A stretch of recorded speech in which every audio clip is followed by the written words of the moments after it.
गगन बीच चंचल क्यों सौदामिनी दिखाई, बिन प्रलय काल के ही कैसे घन घोर घटा फिर आई। कहे भो मघवा के गजने बलिवाहन पर दंत गाया, भगवान पिनाकी क्या कारण क्यों राम चित्त चकराया। अथवा राहु केतु दोनों मिल रवि शशि पर है धाये, इससे उन दोनों ने मिलकर यही आरतनाद सुनाई। या फाट गया उर्मी का या फाट गया उर्मी का उर, अथवा अंबर घराना। भगवान पिनाकी क्या कारण क्यों राम चित्त चकराना। बिना प्राण मृत्युंजय शशांक शेखर सिद्धे गुरुदेव भगवान, आज मेरे कर्ण घोर में बारंबार कौन कह रहा, भार्गव राम सावधान, भार्गव राम सावधान, भार्गव राम सावधान। ये कौन कहता है बारंबार, धार लो कर में पुनः कुठार। हुआ जगती तल पर संघर्ष, नहीं मिट पाया अभी अमर। हो गए मदमाते मानो ये पीकर दानवताया सौ। हृदय मेरा ये रहा पुकार, धार लो कर में पुनः कुठार, धार लो कर में पुनः कुठार। ये महेंद्राचल महेंद्राचल क्यों डोल रहा, आज कड़े कड़े क्यों बोल रहा। क्या छोड़ दूं फिर शादी हुई समाधि, उठ रही अंतर मन में व्याधि। ये हिमालय हिमालय और उदधी क्यों एक दिखाई पड़ते मुझको आज। उठ रहे विस्मयकारी लो, बज रहे प्रलयंकारी साज। क्या छाट दूं ये छाट दूं अरियों के भुजदंड, मेदनी में भर दूं फिर मुंड, जगत को कर दूं एकाकार। कौन कहता है बारंबार, चलो प्रस्थर चलो प्रस्थर, फैला जग में हाहाकार। भारत की पवन सुंदरा पर ये कौन कर रहा अनाचार, जो डोल रहा है भूमंडल, चौदिश जग में है लगी आग। मात्र भारती बुला रही, अरे प्रस्थर अब जाग जाग। ये दानवतावादी दंभे दल मानवता को मसल रहे हैं, शांत सज्जनों सदाचारियों के अरमानों को कुचल रहे हैं। तो भारत की पवित्र धरती से अरे दैत्य दल भाग भाग। मात्र भारती बुला रही, अरे प्रस्थर अब जाग जाग। ये आज अघासुर धर्मराज पर ताने खड़ा दुधारा, तो हिमगिर के ऊंचे संगों से माँ ने मुझे पुकारा। ये पीड़ित शोषित दीनहीन का जल रहा जय सुप्रभात, मात्र भारती बुला रही, अरे प्रस्थर अब जाग जाग। ये जागो जागो भारतवासी, लुट रही आज मथुरा काशी, लुट रहा देश का नैतिक बल, हो रहा प्रदूषित गंगा जल। फैला है चौदिश छली छल, सबलों से पीड़ित है निर्बल। ये कैसा भीषण अनाचार, हिमगिर संगों से लगातार प्रध्वनित हो रही बार बार। ये मातृभूमि भारती माता सिंह वाहिनी दोनों एक साथ मेरे नेत्रों के समक्ष विराजमान। ये मातृभूमि भारती पुकारती है बार बार, हम दो समाधि त्याग माथ लो कुठार धार। आज यार भूमि पर अनार वार कर रहे हिमाद्र तुंग संग पर वह प्रहार कर रहे।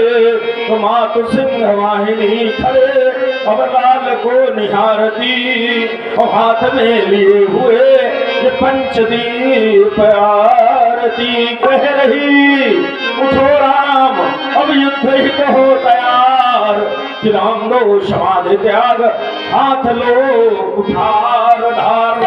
आज भुजाएं मचल पड़ी है अरि का दर पिटाने को तो चरण हमारे ये उछल पड़े हैं हाथ खसकाने को। उबल पड़ी अंतस में ज्वाला ये दम्भ कलुष बिछाने को। मैं फिर से धारू चरण धरा पर रण तांडव दिखलाने को। राम साधना छोड़ चलो करना है जग का शेष काम। राम राम तो बन बैठे अब बनना बाकी परशुराम। किसकी लंका में लगी आग कौन रो रहा लगातार। किसके घर रणदुंदुकबाजी है कौन पी रहा रक्तधार। कौन लाल भैया का जन्मा जिसने फैलाया ये अनाचार। वसुधा पर राम के रहते छाया ये कैसा अंधकार। अरे ये चमचमाट चमलासी चमकती रण के बीच में कुठार जम जाता था छा जाता था कुहासा छट जाता था तिमिर छत पर छतरियों का हृदय दहल जाता था। दमक दमक दमक दमकती थी जमुनारामनी जो ज्वाला की करालता से अंबर फहराता था। जीवित है आज भी धरा के बीच राम जिसे देख दिग्गजों का हृदय दहल जाता था हृदय दहल जाता था हृदय दहल जाता था। पिनाक बाण मृत्युंजय शशांक शेखर श्रद्धेय गुरुदेव भगवान गरल के आदि त्रिपुरारी आज मेरी समाधि भंग हो जाने का क्या कारण है। आज तो मैं क्षणिक समाधिस्थ होकर अवगत करता।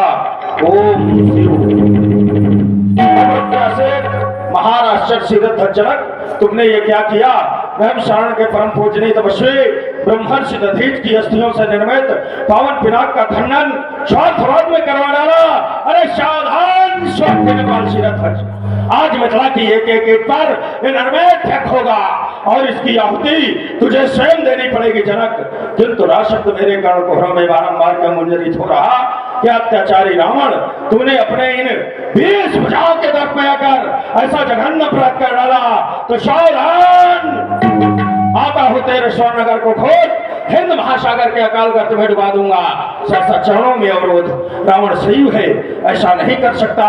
तो फिर कौन ये प्रबल बयान में एक मारू खिला दे हो अंबर उतार मारतंड महिडरी हो मर्द मर्द वेदने खान खान लातन हो दिक्कत दबाए धरा सारी शेष कर जाओ।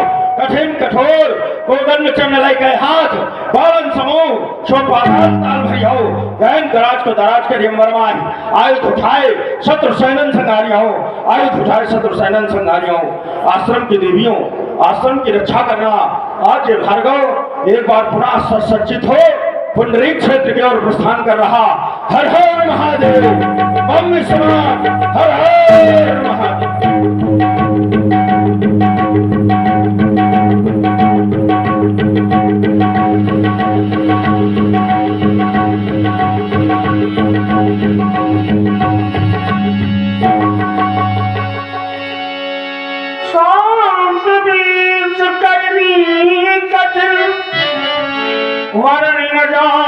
स्वरूप धर्म तन जन वीर दस आज जग सब देखत भ्रघुपत कराला देश कल्भ विकल्प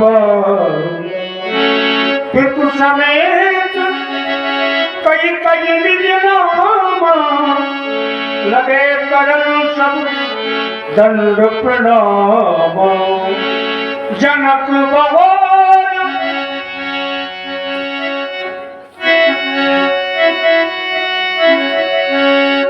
और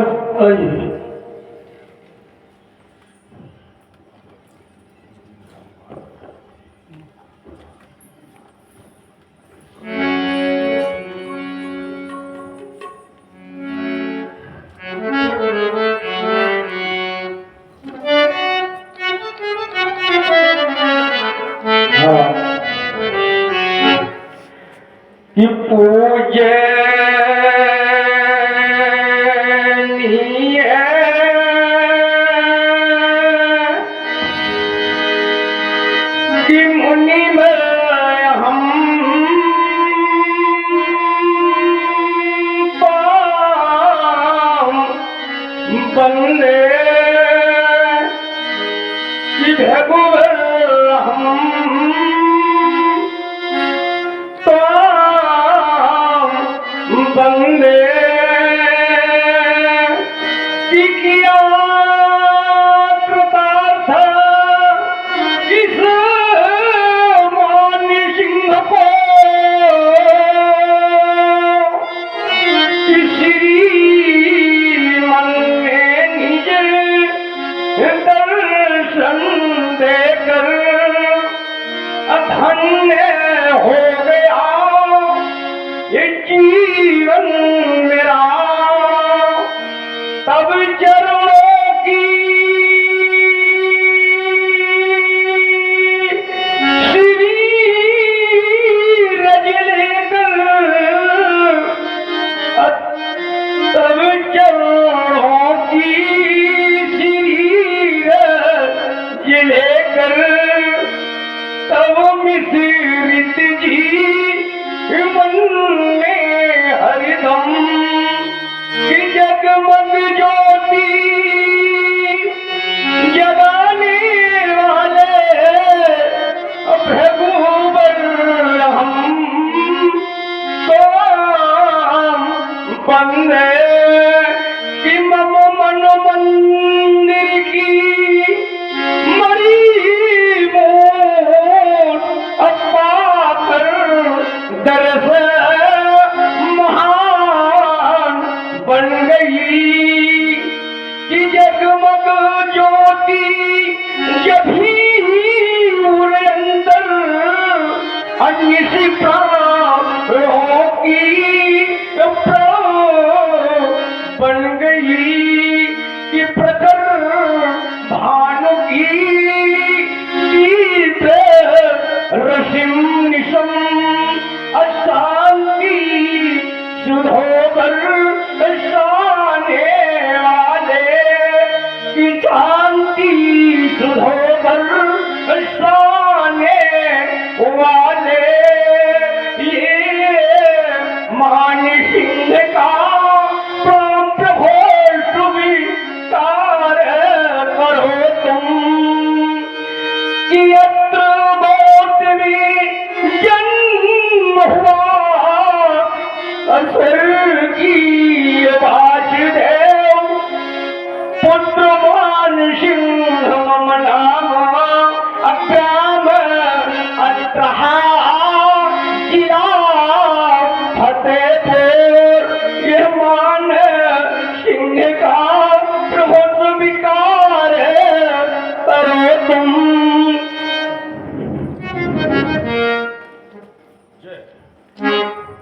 कल्याण हो। प्रणाम की प्रथम श्रृंखला पर प्रणाम निवेदित करने वाले नेपाल तुम्हारे द्वारा प्रणाम किया गया, हृदय प्रसन्न हुआ और तुमने शास्त्र की टूटती हुई मर्यादा को बचा लिया। क्यों? प्रथम बार आयोजन है और यहाँ प्रथम बार आयोजन के साथ ये स्थान प्रायः रिक्त हो जाता है। क्यों? कहीं न कहीं लोगों को या तो जानकारी नहीं है। अब तो हम ये देखते हैं कि जहां सतत आयोजन हो रहे हैं वहां भी बहुत स्थानों पर ये स्थान रिक्त रह जाता है, जबकि ऐसा नहीं होना चाहिए। क्यों? क्योंकि शास्त्र और धर्म की मर्यादा हमारे हाथ में है, उसकी रक्षा करना चाहिए। और जहां पर शास्त्र की मर्यादाएं टूटती हैं, धर्म की मर्यादाएं टूटती हैं, तो वहां फिर आयोजनों का महत्व नहीं रह जाता। तो इसलिए शास्त्र की और धर्म की मर्यादा रखना हमारा दायित्व बनता है। तुमने प्रणाम किया, इस स्थान की पूर्ति की, तुम्हारे लिए बहुत बहुत साधुवाद है। और इस संसार में आने के बाद प्रत्येक व्यक्ति केवल अपने जीवन में उदर पोषण में लग जाता है, जबकि ऐसा नहीं होना चाहिए। क्यों? क्योंकि संसार में यदि परमात्मा ने जीव को भेजा है तो जिस समय जीव को भेजता है संसार में, तो जीव की व्यवस्था जीव के आने से पहले कर देता है।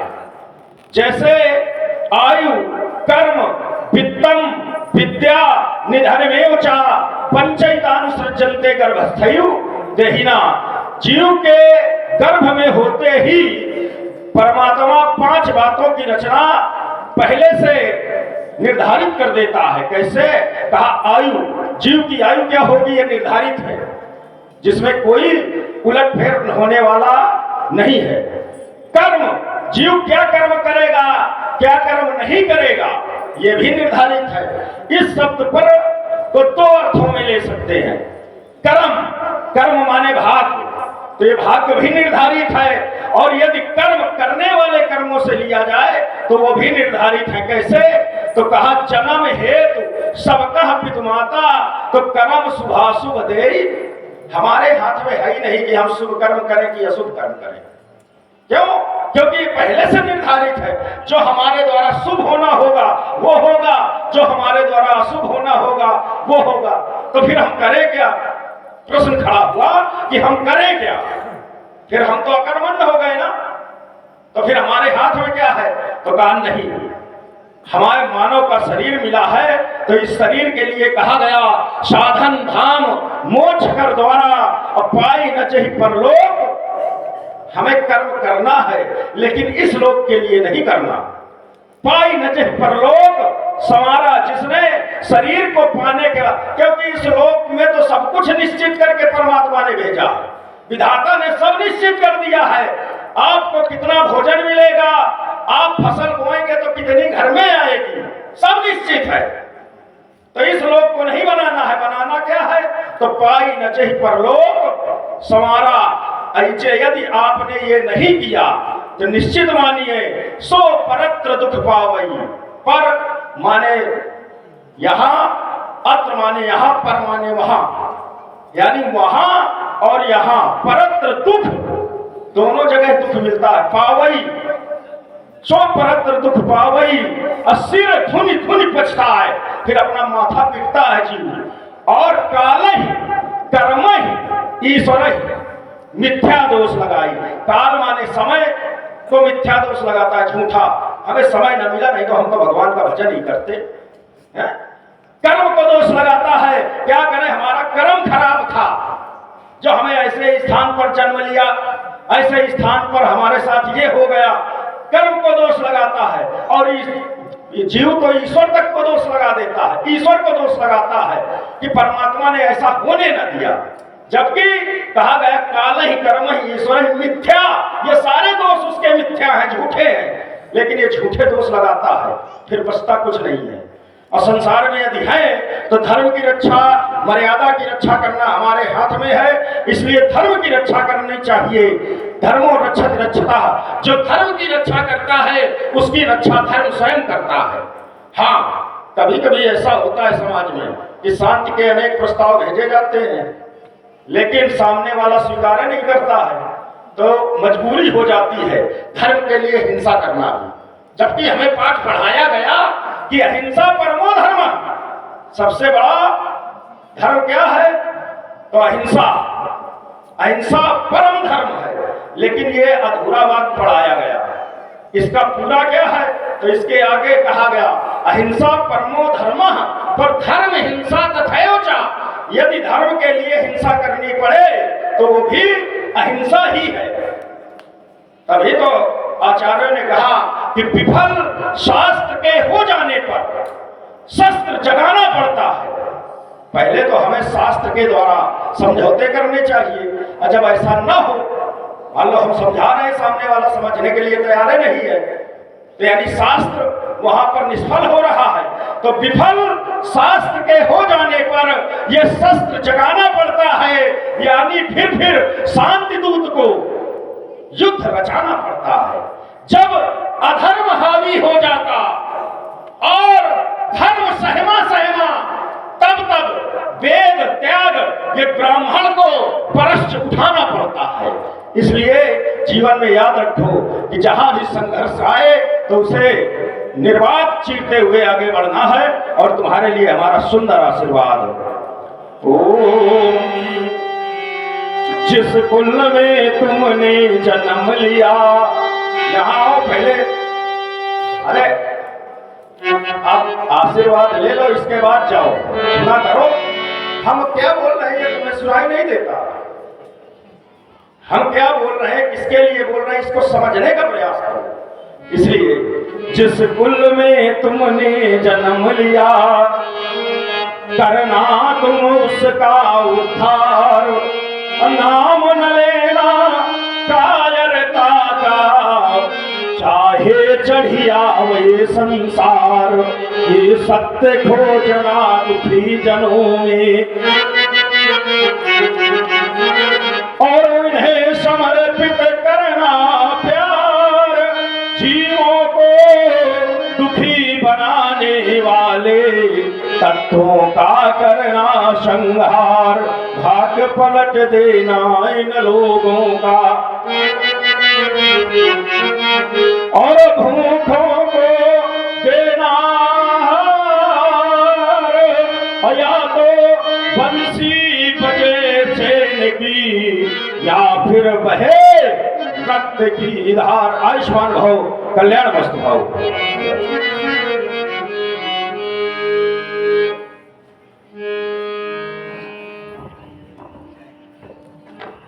मुनि जी को प्रणाम, मुनिवर को प्रणाम।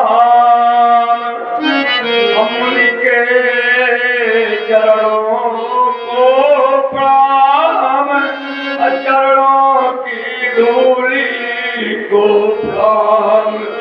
धूली के कण कण को कण कण के अणु अणु को प्रणाम।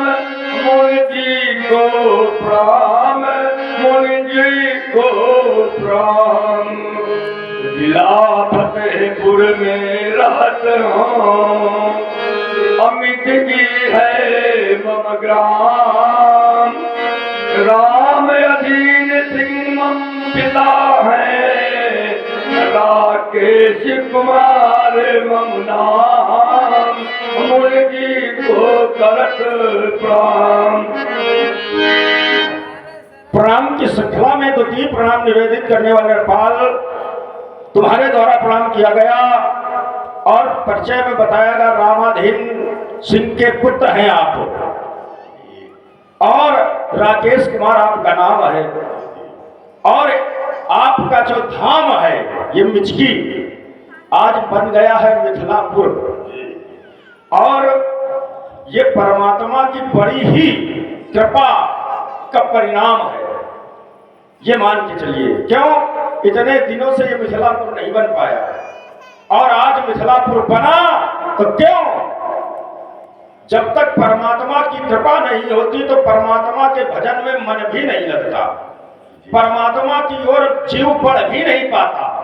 ये परमात्मा की कृपा होती है तभी जीव परमात्मा की ओर बढ़ता है। क्यों? संसार में देखिए, धर्म करना सबके बस की बात नहीं है। लोग कह देते हैं धन नहीं है, नहीं तो हम मंदिर बनवा देते, धन नहीं है नहीं तो हम तो यज्ञ करते। लेकिन यकीन मानिए कि जाने कितने ऐसे लोग हैं जिनके पास बहुत धन है, और इतना धन है कि वो चाहे तो अकेले जाने क्या कर सकते हैं। लेकिन बड़े बड़े लोगों के दरवाजे से एक भिखारी भी खाली हाथ लौट जाता है। क्यों? धन की कमी नहीं है, मन की कमी है, श्रद्धा की कमी है। क्यों?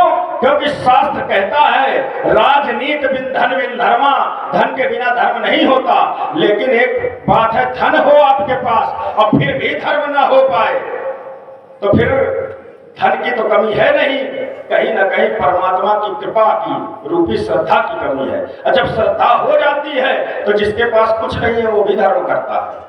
तो आज ये मान के चलिए परमात्मा की कृपा हुई, आपके अंदर श्रद्धा जगी, तो आज इस मिचकी गांव में परमात्मा की सुंदर लीला का आयोजन हुआ। हम यही चाहते हैं आप जैसे लोगों से कि अब इस अवस्था में आप समाज को ऐसी दिशा दें कि ये समाज धर्म के कार्य से जुड़ जाए, आने वाली हमारी पीढ़ी धर्म के कार्य से जुड़ जाए। क्यों? क्योंकि संसार में धन तो धरा के बीच में तेरा पड़ा रह जाएगा, पशु भी बंधे रह जाएंगे जब अंत का दिन आएगा। नारी लगे प्यारी भली और रोती खड़ी रह जाएगी। जिस देह पर तू गर्व करता फूल में मिल जाएगी। वैभव तुम्हारा इस जगत का कामना कुछ आएगा, सब कुछ यही रह जाएगा। कब? जब अंत का दिन। इसलिए समाज को नई दिशा दे, तुम्हारा जीवन मंगलमय हो। आयुष्मान भवतम, कल्याणमस्तु भवतम, कीर्तिवान भवतम। जय। जनक भगवान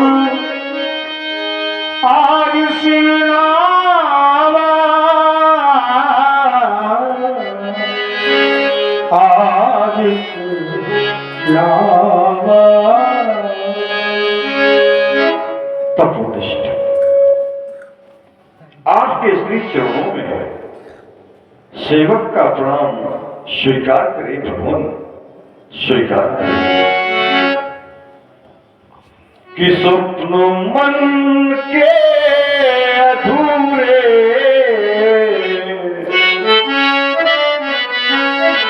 कि स्वप्न मन के अधूरे, कि पूरे हुए कल्पना को भला और क्या चाहिए। आज भक्त के द्वार पर आज भगवान है, उस भावना को भला और क्या चाहिए। स्वीकार स्वीकार। जन्मनः जनका स्वभूत पहले हस्त विदेह जा, मिथिला मथनाथ जातो मिथिला निर्मिता तदनुसार। यम नियम आसन प्राणायाम प्रत्याहार, धारणा ध्यान समाधि योग के 8 अंगों पर शावत विजय प्राप्त कर लेने वाले श्यामवेदी शिरध्वज, तुम्हारे द्वारा अतिथि सम्मान में प्रस्तुत की गई हृदय ग्राही श्यामवेद इस वाणी को सुनकर हृदय प्रसन्न हो गया और तुमने अपने जीवन में जीवन के जीवन मुक्त पथ पर चलते हुए विदेह मुक्ति की अवस्था को प्राप्त किया। तुमने इस संसार में रहते हुए भी संसार के संबंधों से अलग हो गए। संसार में रहते हुए पद्म पत्र एवं उषा, इस तरह कमल जल में तो रहता है लेकिन जल के गुणों से निर्लिप्त रहता है, उसी तरह से तुमने अपने जीवन को बिताया और तुमने इस संसार में संसार के सुखों का उपभोग न किया, योग को भोग में छिपा लिया। योग भोग महाराख्यो गोई, तो संसार में रहते हुए संसार के सुख का परित्याग कर, अर्थात इस मृत्यु लोक के सुख का परित्याग कर उस स्वर्ग लोक के सुख, और स्वर्ग लोक के सुख का भी परित्याग कर दिया तुमने। स्वर्ग लोक के सुख का परित्याग कर इस साकार लोक के सुख, साकार लोक के सुख का भी परित्याग किया तो निराकार लोक के सुख, और तुमने तो निराकार लोक के सुख का भी परित्याग कर दिया।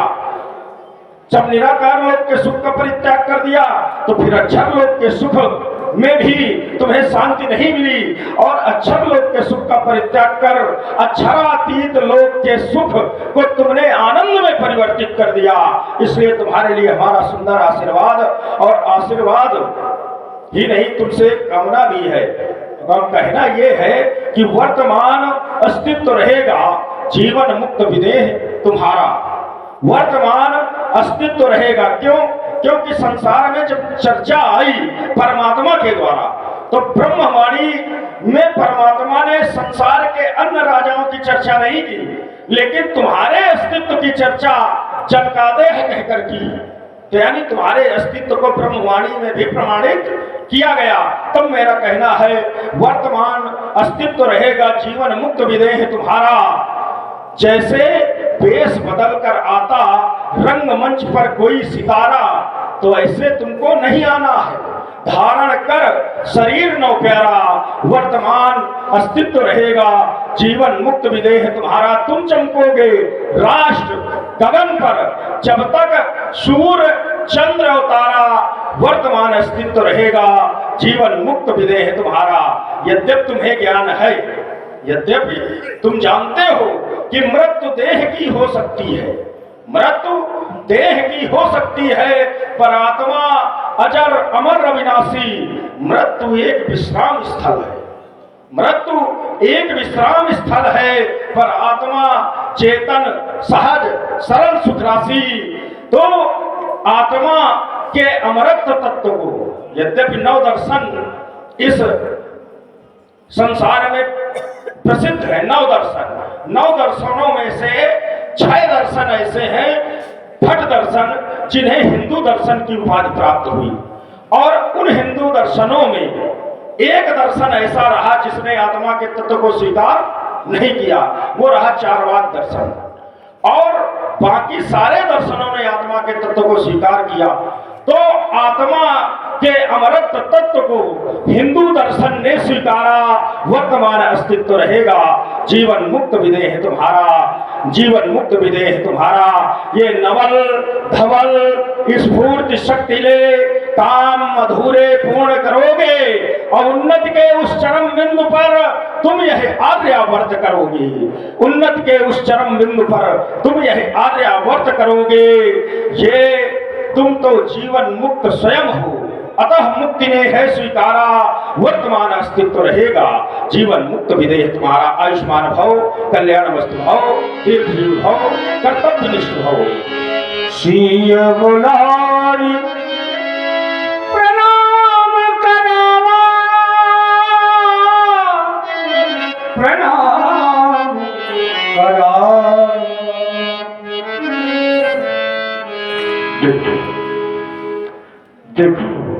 देखो ना, ये भार्गव परशुराम जी हैं, इनके श्री चरण कमलों में नतमस्तक होकर के प्रणाम करो पुत्री, प्रणाम करो। ठहरो सिरध्वज जनक, किस बालिका के माध्यम से प्रणाम करवा रहे हो? त्याग और तपस्या की साक्षात मूर्ति, सौंदर्य की साक्षात प्रतिमा लावण सिंधु में डुबो कर निकाली गई तुम्हारी इस बेटी सदस्य बालिका का दर्शन जब आपके सानिध्य में करता हूँ और आपके आदेश का अक्षर से पालन करते हुए पाता हूँ, तो हृदय जानने की उत्कंठा करता ये बालिका कौन है। जिस समय इस बालिका की ओर दृष्टिपात करता तो मेरे मन में एक नहीं अनेक प्रकार के भावों का उदय सा होता हुआ चला जाता। कुछ क्षण के लिए मुझे विस्मय होता, क्या माँ उमा, शिवा, शैलजा, मैया जगदम्बा पार्वती इस मैथिल प्रांगण के अंतर्गत, तो यहाँ आने का आपका क्या औचित्य माता? क्या इस सेवक के लिए कोई आदेश नहीं था? आप एक बार आदेश करती, आपके आदेश का अक्षर से क्रियान्वयन कर देता, किंतु मौन हो गई है। तो राजन जानना चाहता ये बालिका कौन? ओम ये भूपति तुम्हारे भवन भगीरथ, ये गंगा सी लहराती और चली आ रही कौन भाल का, सिंदूर मग छिड़काती, ये डूब रहे नभ के सब तारे, लुक छुप चली चुनाई और लगी ढांपने आंचल से मुख, संध्या भी शरमाई। तो छीन छाड़ कर उषाती, छीन छाड़ कर उषाती, यह लाली अंग लगाती और चली आ रही कौन भाल का, दुर्मग छिड़काती, आदिशक्ति स्वयं प्रकाशी, आदिशक्ति स्वयं प्रकाशी, जगदम्बा ही आई और सतीरती अथवा अनसुईया, कमला सी छवि छाई, रुचिर रुचिर रुचिर चारु चतुरानन, रुचिर रुचिर रुचिर चारु चतुरानन, ये कैसी मूर्ति बनाई, बोलो विदेह, बोलो विदेह, ये सुता कहाँ से पाई। इस बालिका का संक्षिप्त परिचय आपके श्रीमुख से सुनने की आकांक्षी शीघ्र बताएं। ये बेटी मेरी आत्मजा नहीं, ये बेटी मेरी धरा तजा है भगवान। और बेटी मुझे कैसे प्राप्त हुई आपके सम्मुख कि छेद पुंडरीक में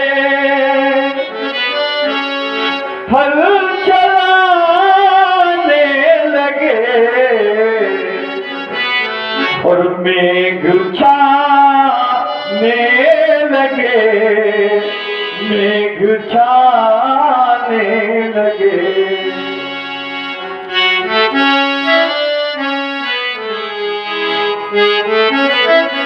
कि चलते चलते रुका हल और मिला एक घड़ा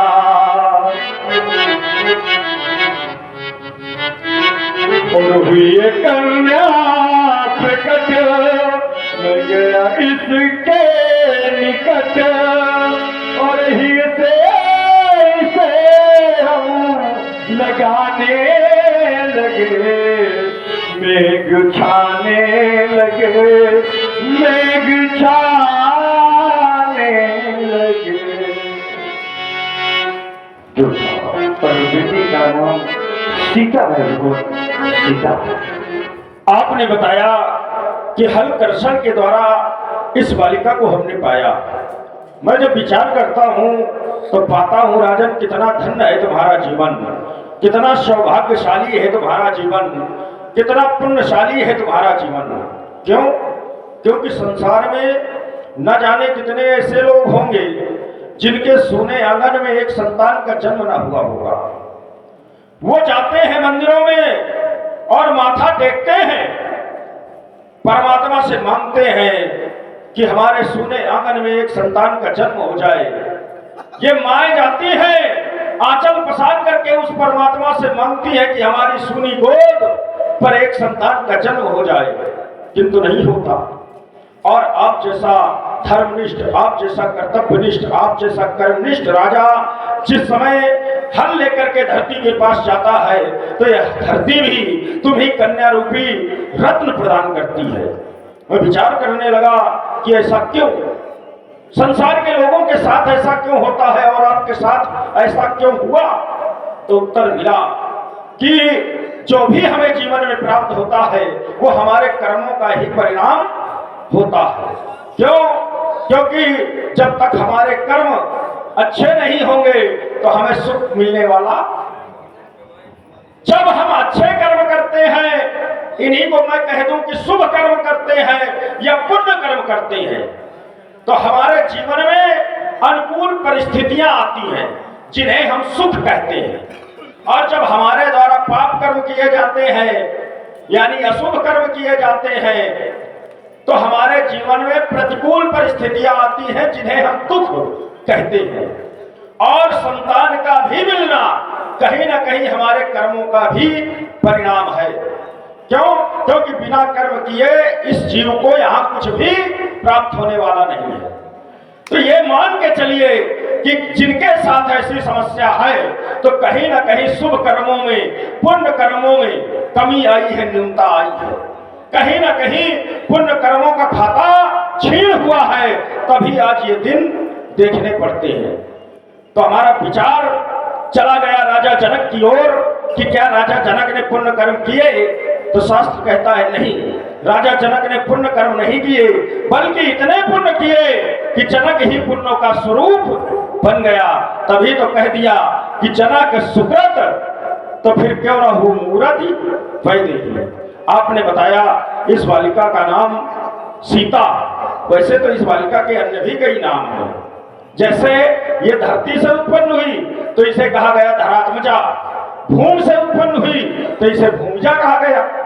आपके नगर मिथिला से इस बालिका ने एक नाम पाया मैथिली, आपके नाम जनक से इस बालिका ने एक नाम पाया जानकी, आपके नाम विदेह से इसे एक और नाम मिला वैदेही। किंतु आपने हल कर्षण किया और हल के अग्रभाग को कहते हैं सी, और उस सी से उत्पन्न होने के कारण इसका नामकरण जब नारद बाबा के द्वारा किया गया तो कहा गया सीता। और दूसरी बात, हल के द्वारा जब धरती पर रेखा बनती है तो उस रेखा को कहते हैं सीता। क्यों? क्योंकि हल के अग्रभाग को सी और सी से बनने वाली रेखा का नाम सीता, और उसी रेखा से इस बालिका ने जन्म लिया, तो इसलिए इस बालिका का भी नामकरण हुआ सीता। नाम जानकी परम पुनीता, नारद आई कहा पुण्य सीता। तो इसलिए इस बालिका ने धरती से जन्म लिया है, और इस बालिका के सुंदर जीवन के लिए हमारा आशीर्वाद जो धरती से जुड़ा हुआ होगा। ओम ये धरती के अंत से उपजी, तो धरती माँ की प्यारी, सुख समृद्धि सौभाग्यवती भो, बेटी जनक दुलारी। चिर अमर रहे तव सिर से नुर, जब लगी माँ गंगा की धारा। असंतति हो सौभाग्यशालिनी, ये शुभ वरदान हमारा। इन पतिव्रताओं की श्रेणी में पहला भाग तुम्हारा हो। अतुलनीय अनुराग पति से सीते सदा तुम्हारा हो। तेरा पति हो जग का राजा, तेरा पति हो जग का राजा, तुम बनो जगत की रानी। इन इतिहास के पन्नों में हो तेरी अमर कहानी। एक निर्देश तुम्हारे लिए, और वो निर्देश ये कि प्रायः लोग अपनी बेटी को ये सिखाना भूल जाते हैं। जब दूसरे की बेटी उनके घर में आती है तो लोग चाहते हैं कि वो बेटी हमारे यहाँ आके सेवा करे, लेकिन अपनी बेटी को ये लोग नहीं सिखाते, जबकि ये सिखाना चाहिए। क्यों? बेटी का प्राथमिक शिक्षा का केंद्र है उसका मायका, और बेटी को मायके में प्रायः नहीं सिखाया जाता, और उससे जब ससुराल में आती है तो आशा की जाती है कि ऐसा करे, नहीं करती है तो फिर लोग कहते हैं कि नहीं, क्या सिखाया है इसके माँ बाप ने, जबकि हम स्वयं नहीं सिखाते हैं। तो इसलिए बेटी को सिखाना चाहिए क्या कि सास ससुर की सेवा करना, सास ससुर की सेवा करना, पति सगने है बढ़ाना। छाया की भांति सदा ही तू पति का साथ निभाना, तब पतिव्रताओं में पूजी जा जैसे माँ गिरजा। अच्छा बेटी तू जा, जा बेटी तू जा। ऐश्वती भवतम, सौभाग्यवती भवतम, कल्याणमस्तु भवतम। ले जा राजा इस बालिका को। आज शरीर सची हर पानी, निज समान ले गई विश्वास मिले पुनि आई। बाबा आए बाबा।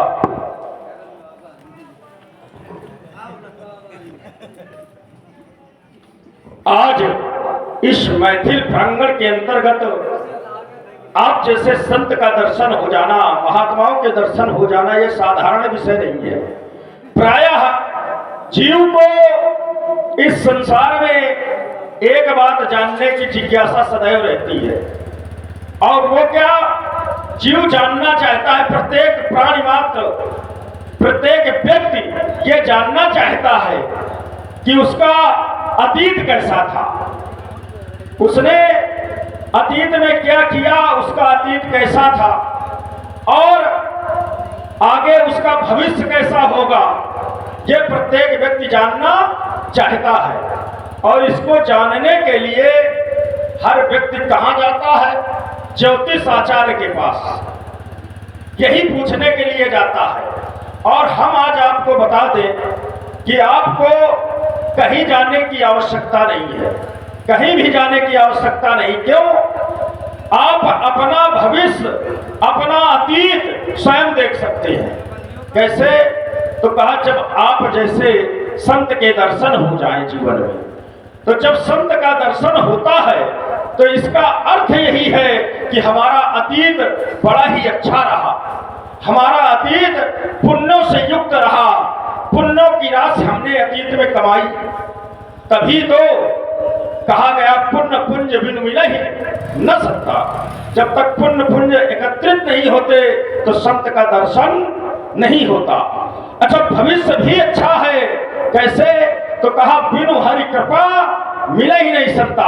जब तक हरि की कृपा नहीं होती तो जीव को संत का दर्शन नहीं होता। और हरि की कृपा जिसके ऊपर हो जाए, संत का दर्शन हो जाए, तो इसका अर्थ यह है कि उसका भविष्य अच्छा है। और आज हमें ये सब प्राप्त हो गया। क्यों? क्योंकि हम पर आज हरि की कृपा हो गई। तभी तो आप जैसे संत के दर्शन मिले।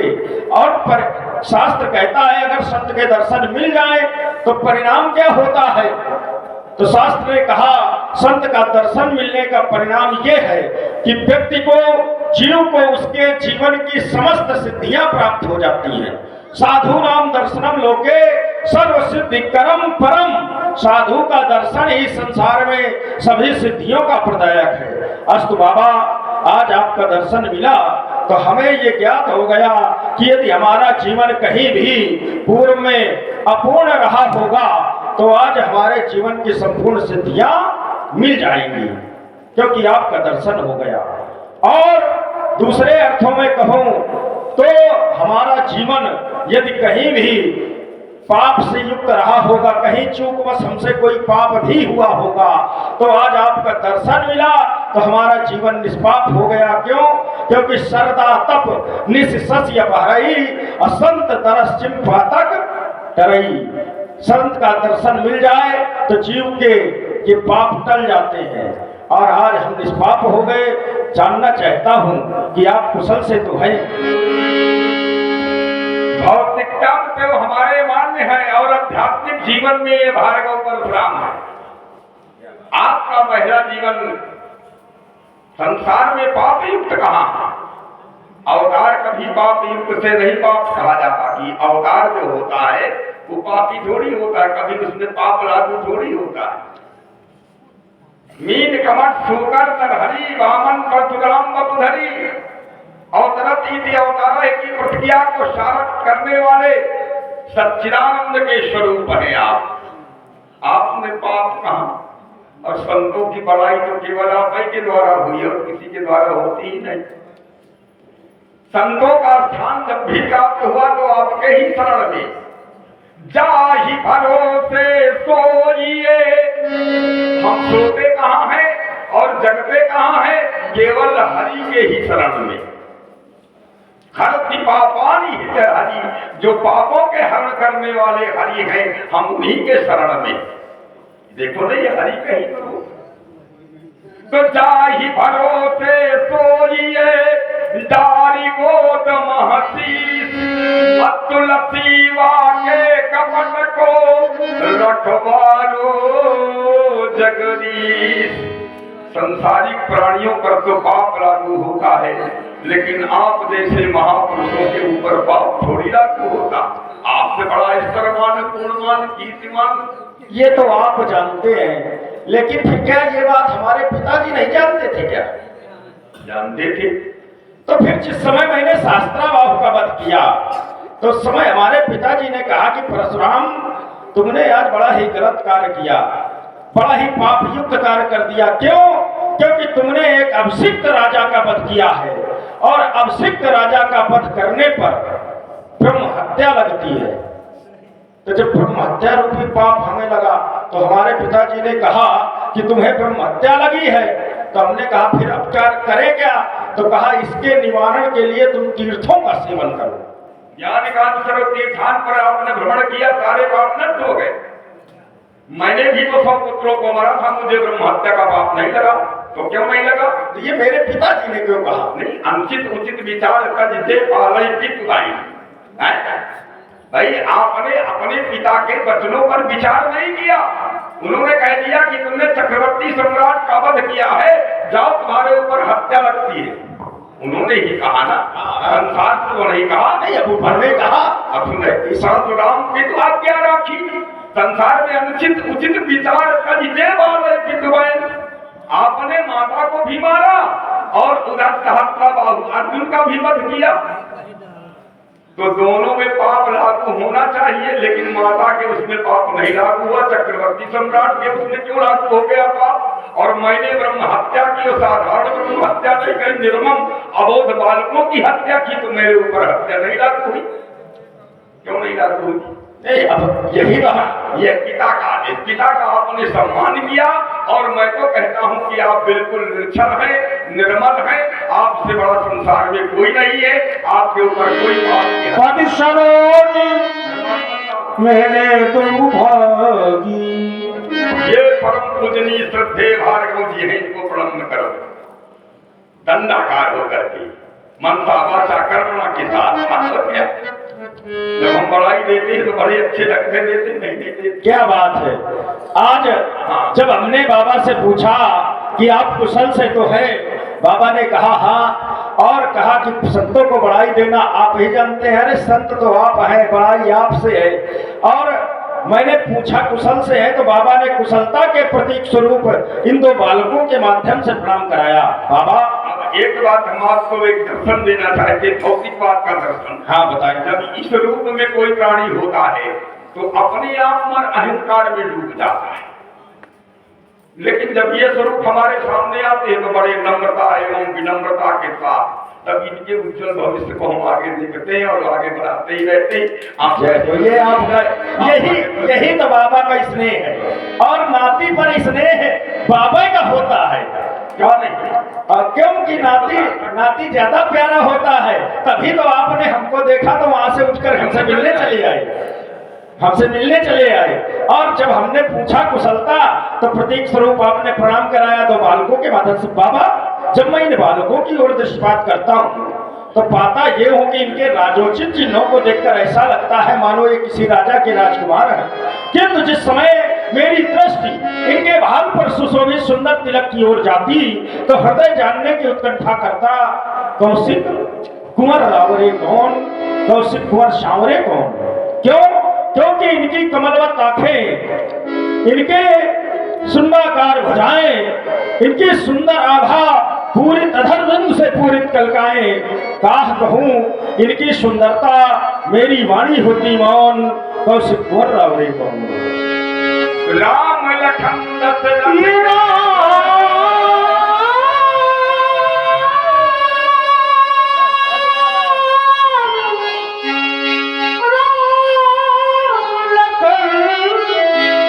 दशरथ की होता।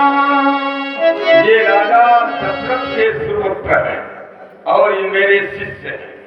अच्छा, दशरथ के कोई भी मैं इनका पिता हूं। अच्छा, दशरथ के पुत्र हैं, आपके शिष्य हैं, और आप इनके पिता भी हूं मैं। पिता भी हैं। अच्छी बात है।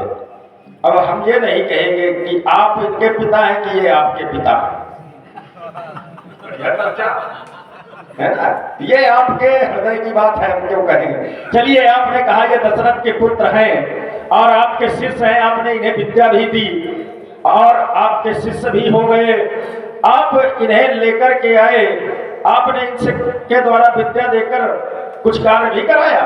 बहुत काम लिया इनसे। अच्छा, काम लिया। अच्छा, लिया। तो ये काम लेने के बदले में ही विद्या दी? इतना इनकी नींव मजबूत कर दी हमने। हाँ। ये हमारी नींव मजबूत किया, हम इनकी नींव मजबूत किया, और इनके द्वारा आपकी नींव मजबूत हुई। जय हो। क्योंकि ये महानिधि है ना, तो क्यों हमने चरणों में डाल दिया? क्यों? महानिधि को कभी हाथों में नहीं देना चाहिए, चरणों में डालना चाहिए, क्योंकि चरणों में ये ब्रह्मकुल के भूषण हैं। इनके चरणों में सारे तीर्थों का वास है, इसीलिए महानिधि पाई तो आपके चरणों में मैंने डाल दी। आपने अपने जीवन की महानिधि को हमारे चरणों में डाल दी। लेकिन हम ये कह रहे थे कि इनको शिक्षा आपने दिया। विद्या ने कहा कि हाँ, नहीं, वो दिया माने नहीं, हम ये कह रहे हैं बोले कि इनको आपने विद्या दिया, तो काम के बदले में दिया। क्यों नहीं? हाँ, यही तो मैं जानना चाहता हूँ कि मजदूरी मिल गई है कि नहीं। नहीं, दूरी नहीं जाएंगे अरे, हम दूरी नहीं कह रहे हैं। पूरी कर हाँ, काम लिया, काम के बदले में विद्या दिया।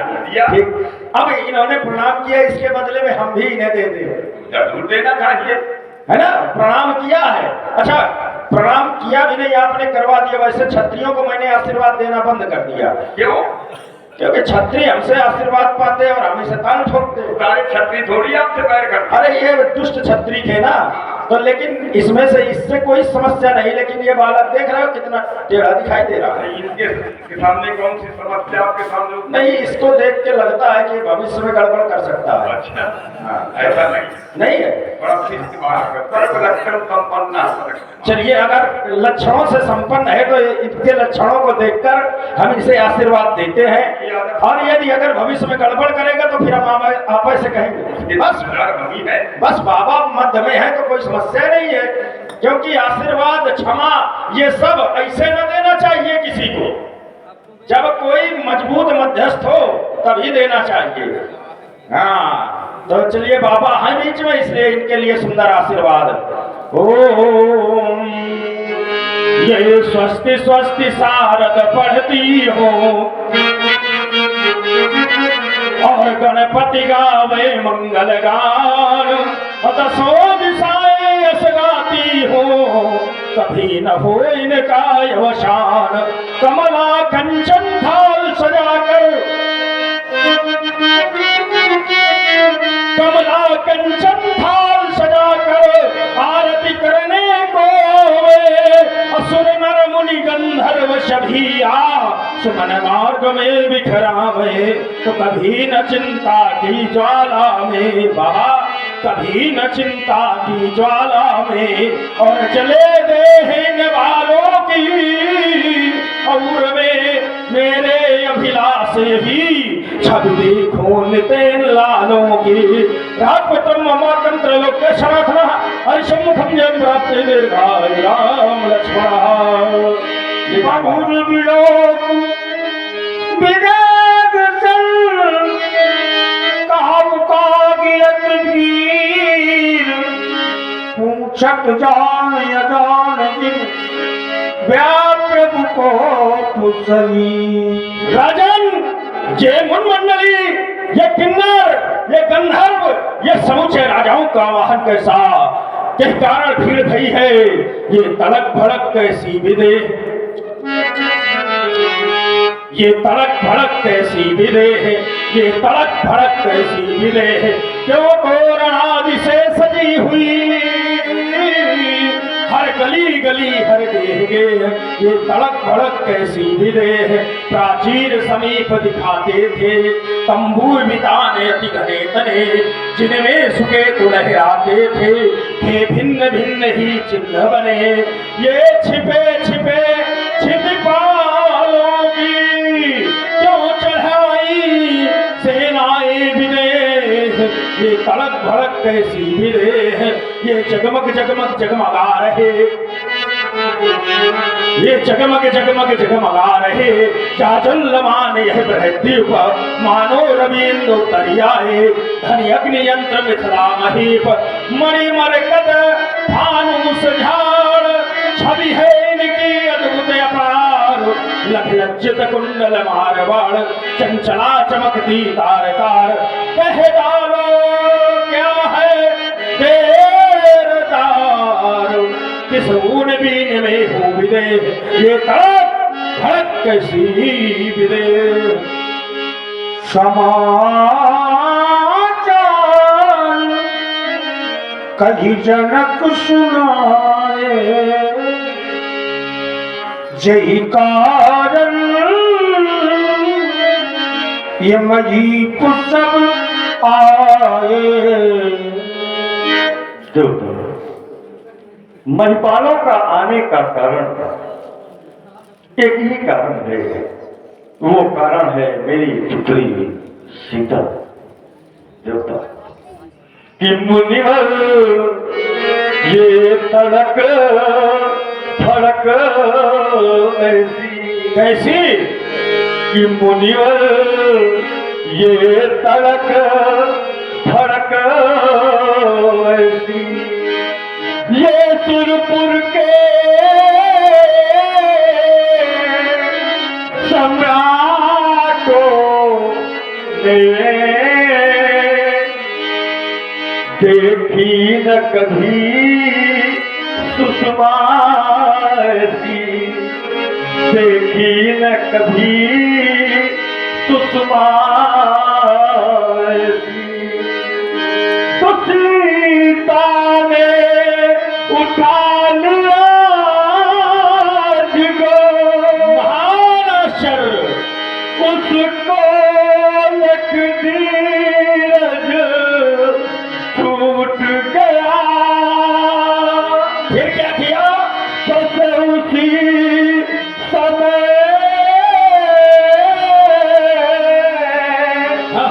यह प्रणय कर डाला। परिणाम क्या हुआ? पूर्व में अजिको क्या हुआ? यह टूट गया। महान सो सुनत बचन फिर अनत निहारे,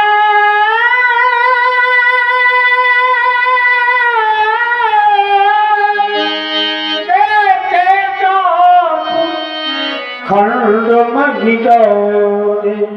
देखे चाप खंड महिदारी, विमल वेदिका पर आसीन रहने वाला प्यारा आयुध, भगवान गजानन और खड़ानन की क्रीड़ा का निकेतन मनीषा।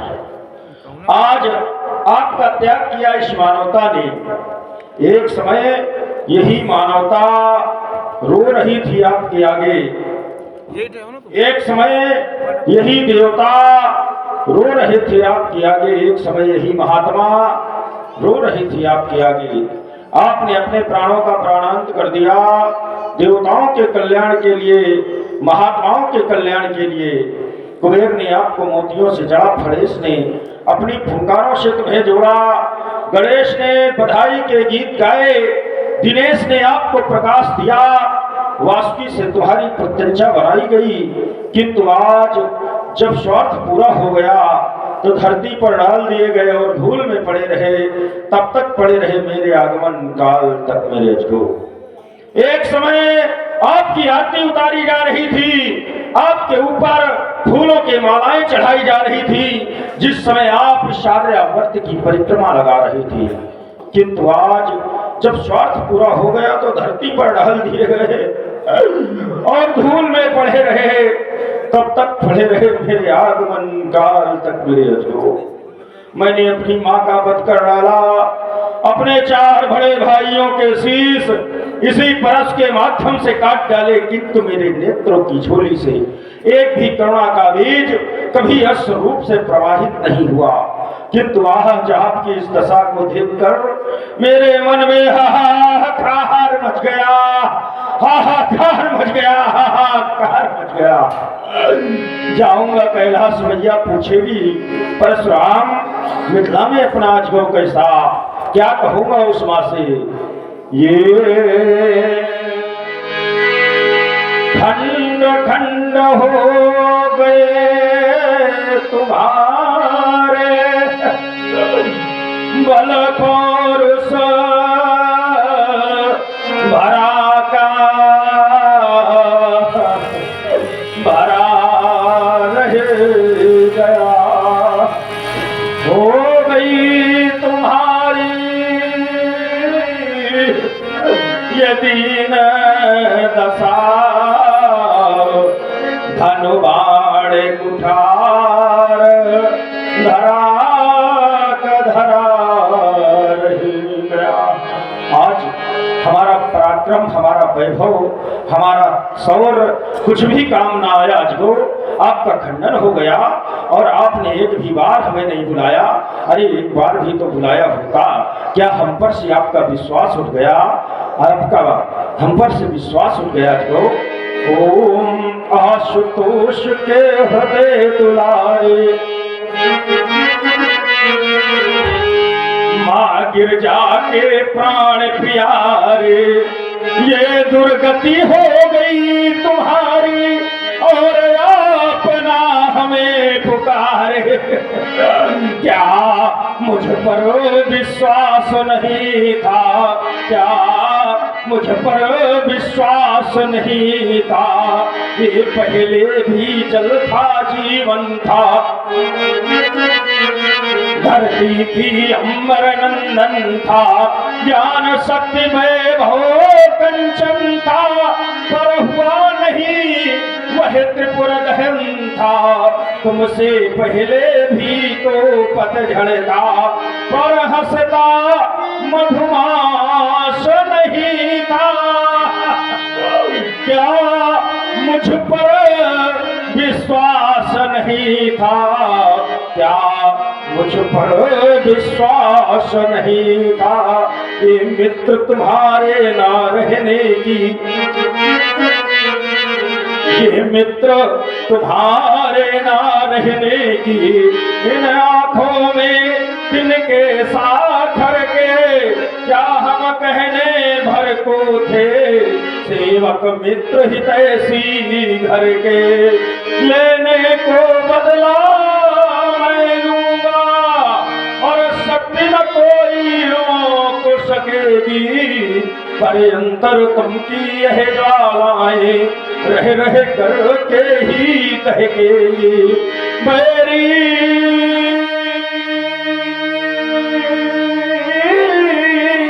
तो गया तन तेरा, और तब मैं तेरे पास नहीं था। क्या मुझ पर विश्वास नहीं था। आपका खंडन करा दिया गया, और इस मिथिला में हर्षोल्लास मनाया जा रहा है, विजयोत्सव मनाया जा रहा है।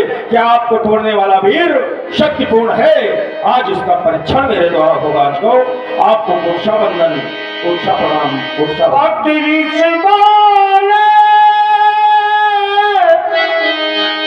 बचन कठोरा कबूतर जनक धनुष कई गोरा। भगवान त्र्यंबक के आयुध का खंडन कराकर मान खड़ा हो गया, और बोल के तो राज को, बोल के तो राज को। ये वेद दिखाव मूढ़ न तराजू, उल्टो मई जगन्नाथ राजू। ये बोलकर नहीं बता सकता तो मुझे तोड़ने वाले को दिखा दे, तोड़ने वाला कौन है, नहीं तो जहां तक तेरा राज है, अब तेरा राज नाश भ्रष्ट कर दूंगा। अतिधर उतर देत न पुनाही, मान हो गया। कुटिल भू हर से मन मानी। समय बिलो के लोग सब जान जान की भीड़, हृदय न हर्ष विषाद कछ बोले श्री रघुवीर। हे भगवान, भगवान शिव के आयुध का खंडन करने वाला कोई आपका एक दास ही होगा। हे नाथ, नाथ शंभो धनु भंज निहारा, कोई क्यों एक दास तुम्हारा, जो कृपा पात्र है गुरुओं का, वो कब किससे डर सकता है, जिन पर हो कृपा ब्राह्मणों की, यह कार्य वही कर सकता है। आयतु कहा कही के न मोही, बार बार मुनि बिनवो तोही। राघव, तुम मुझसे कहने आए हो कि भगवान त्र्यंबक के आयुध का खंडन करने वाला कोई आपका दास होगा। मैं विचार करता हूँ राघव, जब तुम्हारे कथन पर तो पाता हूँ कि तुमने उसमें से दो मुख्य शब्दों का प्रयोग किया है। पहला, नाथ शंभुधन भंज निहारा।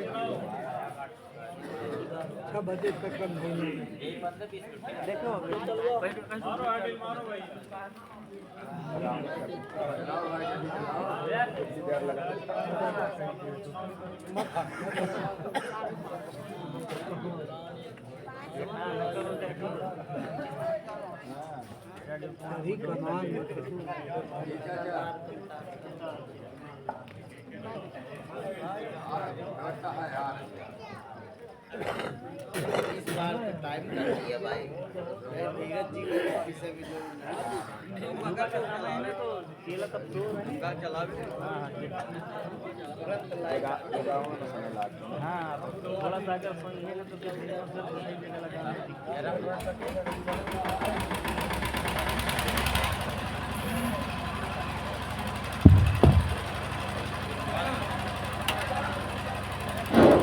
राघव, अपनी माधुर्यवाणी रहस्यमयी शैली के माध्यम से हमें ब्रह्मसागर में डुबोने की चेष्टा न करें। तुमने कहा नाथ शंभुधन भंज निहारा, होई केवल दास तुम्हारा। तो मैंने विचार किया कि नर शास्त्र में सुनो पुरारी को एक होए धर्मधारी, धर्मशील कोटिक महकोई, विषय विमुख विराग रथ होई, कोटि विरक्त मत सुखाई, सम्यक ज्ञान सकत को उलाई। अर्थात को की परिभाषा बड़ी कठिन है राम। दूसरा, तुमने कहा दास, तो विचार ये करता हूं कि दास तो जीवन में कई हो सकते हैं, अनेक हो सकते हैं, तो फिर ऐसी क्या विशेषता है कि वो एक है। तो मैंने विचार किया कि वो एक कौन है, तो उत्तर मिलता है शास्त्र में कि एको ब्रह्म द्वितीयो नास्ति। एक है तो वो ब्रह्म है। तो क्या वो स्वयं इस संसार में आया है, वो भी दास बनकर? तो उत्तर मिला आता तो है, लेकिन किसके लिए? तो कहा भगत भूमि भूसुर सुरभ सुरहित लाग कृपाल, इनका सेवक बनकर आता है। तो यदि वो सेवक बनकर आया है तो हमारे समक्ष आए और करे सेवकाई। इसलिए सेवक सो सेवक सो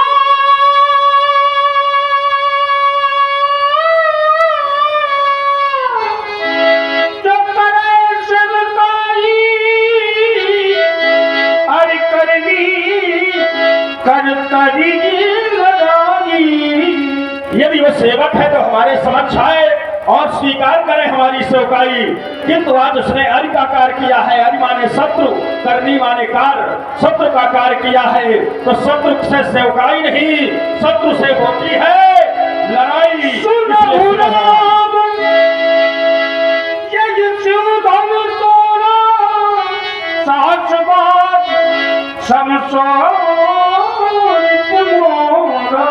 ध्यान पूर्वक सुन लो राम, जिसने भी भगवान त्र्यंबक के आयुध का खंडन किया है वो मेरा साधारण कोट का बैरी नहीं है कुल में उत्पन्न एक वीर का पुत्र कृतवीर, कृतवीर का पुत्र कार्तवीर, सहस्त्रबाहु अर्जुन के समान मेरा बैरी है। सो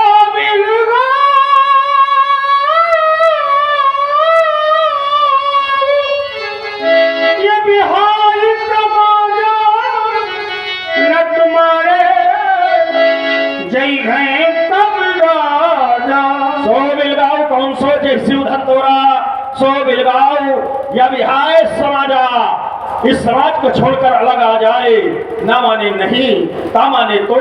ऐसा ना किया गया तो आज ये सारे राजा मेरे द्वारा मारे जाएंगे, सारे राजा आज मेरे द्वारा दंडित किए जाएंगे।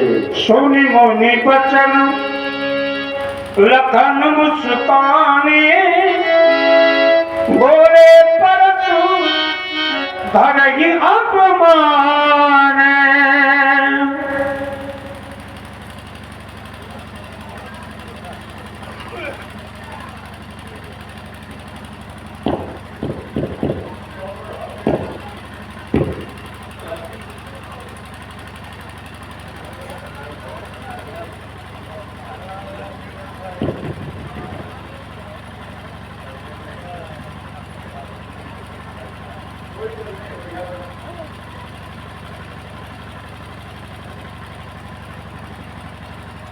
सुना आप लोगों ने,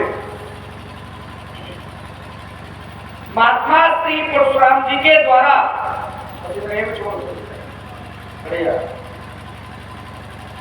घोषणा की जा रही है,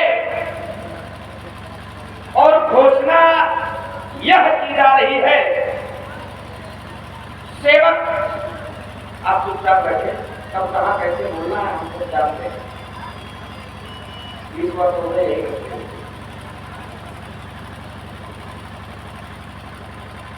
घोषणा ये की जा रही है, अगर वो सेवक है तो सेवा करे, अगर सेवक नहीं है लड़ाई बढ़िया बनाया। सेवक धर्म को जब मैंने जाना, सेवक धर्म की जब परिभाषा को परिभाषित किया गया, बड़ा कठिन है ये सेवा का धर्म, सेवा करना बड़ा कठिन है। ऐसा हम नहीं कहते, ऐसा शास्त्रों से पूछा गया, शास्त्रों से पूछा गया सेवा का जो धर्म है तो कितना कठिन है। तो कहा गया सिर भरिजाम वचन असमोरा और सबसे सेवक धर्म।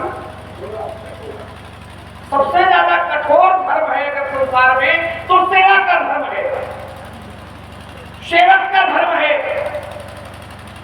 हम नहीं कहते, पुराण शास्त्रों से पूछा गया ये बात किसने कही, तो कहा गया आगम निगम प्रसिद्ध पुराना और सेवा धर्म कठिन जग जाना। संसार जानता है, वेद बताते हैं, पुराण बताते हैं, यहाँ तक कि जितने सिद्ध ग्रंथ हैं वो जानते हैं कि सेवा का धर्म बड़ा कठिन। सेवक के कितने चरण हैं, क्या क्या लक्षण हैं, कितने प्रकार से सेवा की जा सकती है, कितना भारी है, तो उत्तर मिलता है पुनः शास्त्रों से जब पूछा गया कि सेवक का जो धर्म है वो इतना भारी है। हर गिरि ते गुरु सेवक धर्म, हर गिरि ते गुरु सेवक धर्मु। अब हर गिरि माने, हर गिरि, हर माने शंकर और गिरि माने पर्वत, शंकर पर्वत, शंकर पर्वत अर्थात शंकर पर्वत कौन, कैलाश पर्वत। शंकर जी का पर्वत कौन सा है धारण पे, कैलाश पर्वत। तो जो सेवक का धर्म है वो कैलाश पर्वत से भी भारी है। पूछा गया कि सेवक कितने चरणों से जाना जाता है, तो उत्तर मिलता है इन शास्त्रों से, सेवक कर पद और नयन से। सेवक कितने चरणों से जाना गया, सेवक कर पद नयन सो। और जब स्वामी को जानने की बात आती है कि सेवक तो अपना धर्म करे, लेकिन स्वामी भी कैसा होना चाहिए, तो इसी में आगे जोड़ दिया गया सेवक कर पद नयन सो और मुख सो साहिब। मुख सो साहिब हो, अर्थात मुखिया कैसा होना चाहिए, स्वामी कैसा होना चाहिए, तो उत्तर मिलता है ग्रंथों से मुखिया मुख सो चाहिए और खान पान कहुए तो पालई पोसई सकल अंग तुलसी सहित। मुखिया कैसा होना चाहिए, मुख का काम क्या है, भोजन करना। अब क्या मुख भोजन करने के बाद अपने समीप रख लेता, मुख भोजन करता तो है लेकिन अपने पास समीप कुछ भी रखता नहीं है। वो जाकर के यहाँ पहुंचता है और जिस शरीर में जिस स्थान में जिस वस्तु की आवश्यकता होती है वो वहां पहुंच जाता है। लेकिन फिर से विवेक के साथ मुखिया मुख सो चाहिए, खान पान को एक, पर पालन करने का विषय आ जाए तो पाले पोसई सकल अंग तुलसी सहित विवेक। विवेक के साथ में यह पालन पोषण करता है। तो स्वामी भी ऐसा होना चाहिए अगर सेवा करवानी हो तो स्वामी बनना सीखना चाहिए। सेवा करवानी हो, सम्मान संसार से लेना हो तो सम्मान पहले देना सीखना चाहिए। अगर संसार का सम्मान देना नहीं आता तो सम्मान लेने की तुम्हें कोई अधिकार नहीं। अरे सेवक तो जो करे सेवकाई, अगर वो सेवक है तो सेवकाई करे। चलो अगर सेवकाई न करे तो क्या करे? तो कह रहे अगर सेवकाई न करे तो लड़ाई करे। करे तो कुछ तो करे। सेवकाई न करे तो लड़ाई करे तो जबरदस्ती वाली बात है। अच्छा आपकी कोई सेवा न करे तो आपसे लड़ाई करे, है ना? जबरदस्ती, कितना बढ़िया जबरदस्ती वाली बात है। मतलब आपकी अगर कोई सेवा न करे तो जाए, ये तो ठीक, लेकिन सेवा न करे तो लड़ाई करे, क्योंकि काम धंधा तो है नहीं। कुछ तो करे, लेकिन इनको काम चाहिए, इनको कार्य चाहिए। ऐसे उपाय करे तो पसंद, न करे तो लड़ाई करे। बिजली भी हो रही है, बड़ा क्रोध है। पुनः इन्होंने प्रस्तुत किया, सुनो राम, जय शिवधन तोरा जिसने शंकर जी के धनुष का खंडन कर दिया है वो हमारा शत्रु है। हाँ भाई ये तो ठीक है, शत्रु से अगर कह रहे हो, शत्रु से अगर कह रहे हो कि लड़ाई करे तो शत्रु का काम है लड़ाई करना, लेकिन कहे किससे रहे हो? समस्या तो है नहीं पर एक समस्या है, जिससे कह रहे हो संसार से दूसरी दृष्टि से देखता है। अब इनकी दृष्टि ही खराब हो तो नहीं कहा जा सकता। समस्या इस बात की है। कह रहे सुनो राम, जय शिवधनु तोरा जिसने शंकर भगवान के धनुष का खंडन कर दिया है वह साधारण कोटि का नहीं है, वह सहस्राबाहु के समान हमारा शत्रु है। एक तीर मारता है जीवन में, और जहां देखो वही की बराबर समस्या है। सहस्राबाहु अपने जीवन में क्या करता है? सहस्राबाहु ने अपने जीवन में लोगों को कष्ट प्रदान किया, लोगों को दुख प्रदान किया है। और जब बराबरी महाराज मिला रहे हैं, एक बात समझ में नहीं आ रही कि सहस्राबाहु के समान कैसे हो सकता है। क्यों? एक बार सहस्राबाहु ने नर्मदा के बहते प्रवाह को, नर्मदा नदी के बहती हुई नदी को भुजाओं के माध्यम से रोक दिया। अब अचानक किसी नदी में बांध लगा दिया जाएगा तो पानी तो अपनी जगह बना देता। समीप में उपस्थित जितने ऋषि मुनि के आश्रम थे वो जल जाके उन ऋषि मुनियों के आश्रम में उनके आश्रमों को डूबोने लगा। अब सोचो जरा, किसी का घर अगर पानी से डूबे तो खुश होगा कि दुखी होगा? दुख प्राप्त होगा। किसी के घर में किसी का घर डुबो दिया जाए, किसी के घर में पानी भर दिया जाए तो उसे प्रसन्नता होगी कि अप्रसन्नता होगी? अप्रसन्न होगा। लेकिन यहाँ पर कार्य करता है तो अप्रसन्नता प्राप्त होती है, लोगों को दुख मिलता है। और धनुष तोड़ने वाले को कहने के समान है, क्या ये भी दुख देता है? ना। इसके लिए तो कहा गया है प्रभु तुम चाप खंड महिदारे और देख लोग सब भय सुखारी। जितने लोगों ने यहाँ पर देखा है उनको सुख की अनुभूति हो रही है। सहस्राबाहु अर्थात जो कार्य करता है उसे दुख मिलता है, और जो तोड़ने वाले ने जो कार्य किया है महाराज उसे सुख प्राप्त हो रहा है। अतः दोनों समान है तो ऐसे। तीसरी बात एक बड़ी विचित्र बोल दी, सो बिलगाओ उसे अलग कर दो या फिर भी आज समाजा। समाज उसका त्याग कर दे, या तो वो समाज का त्याग करे और या तो समाज उसका त्याग कर दे। और अगर ऐसा न किया गया तो राजा बच्चों को जिन्हें राजा बच्चे जो को अगर मारे जाए तो व्यवस्था बिगड़े। चिंता करो, लक्ष्मण कह रहे कि उसे समाज अलग कर दे या वो समाज को छोड़ दे। और अगर ऐसा न किया गया तो फिर नट मारे गई हैं सब राजा, सभी राजा मारे जाएंगे। महाराज अगर सब राजा मारे जाएंगे, सभी राजाओं पर आपकी दृष्टि जाती है तो दो तरह के दो कोट के राजा बैठे हैं, एक दुष्ट राजा बैठे हैं, एक साधु राजा बैठे हैं। अगर दुष्टों को मारो तो ठीक है, साधु संतों की रक्षा करो तब भी ठीक है, और अगर साधु संतों की रक्षा न कर पाओ तो कम से कम मारो तो।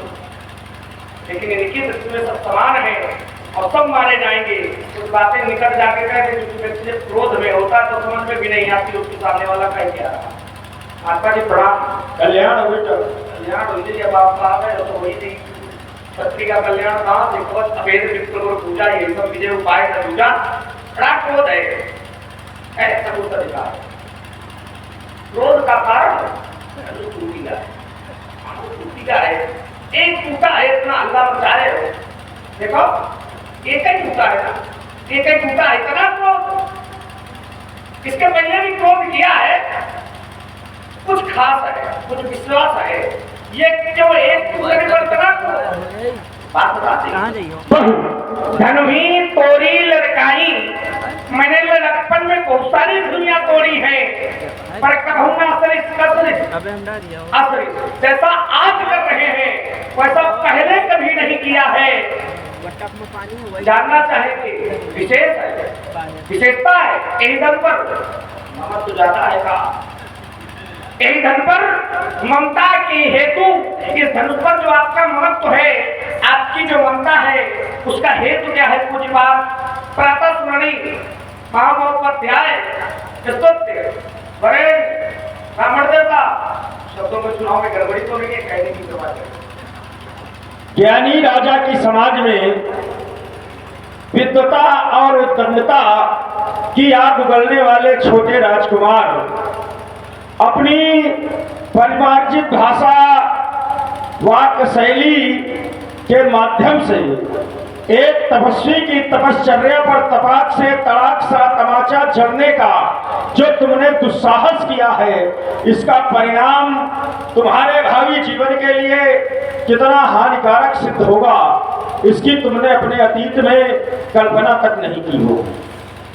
राजकुमार लक्ष्मण ने अपने वक्तव्य की प्रथम श्रृंखला का जहां से आरंभ किया था, मैं अपने वक्तव्य की प्रथम श्रृंखला का वहीं से प्रारंभ करता हूं। राजकुमार लक्ष्मण ने सेवक के कुछ धर्म बताए, सेवक कैसा होना चाहिए, सेवक का धर्म कितना कठिन है, सेवक का धर्म कितना करू है, सब कुछ बताया। और उसके बाद ये भी बताया कि स्वामी कैसा होना चाहिए, तो कहा स्वामी होना चाहिए कि मुखिया मुखसो चाहिए, खान पान कहूँ एक और पालई पोसई सकल अंग तुलसी सहित विवेक। मुखिया ऐसा हो जो भी भोजन करे, जैसे मुख है भोजन करता है लेकिन भोजन करने के बाद वो अपने पास नहीं रखता, क्या करता है वो शरीर के अंगों में उस भोजन के तत्व का बंटवारा कर देता है। लेकिन कैसे बंटवारा करता है? तो एक शब्द दिया गया, पालई पोसई सकल अंग, लेकिन कैसे?